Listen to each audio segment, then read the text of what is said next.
I wanted to buy it because I wanted to stop paying someone else's mortgage. I want to pay my own. I mean, the fact that we can pay something that's solely going to be ours at the end of the day and not paying someone else's pocket is definitely something to put us in a better situation.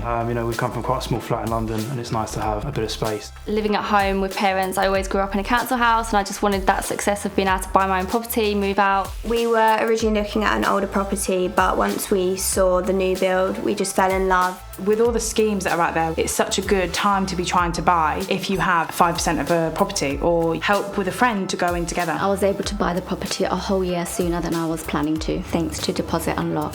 The team at Fairview did everything they could to speed through the sale. I found them to be really helpful throughout the whole buying process. Get a really good mortgage advisor. Mine took the stress out of everything. Save, save and save. It's definitely start saving as soon as possible. Even if it's a tiny amount, just pack it away, don't touch it, and it will grow quicker than you can imagine. Take the plunge, because everybody does deserve the chance to become homeowners one day.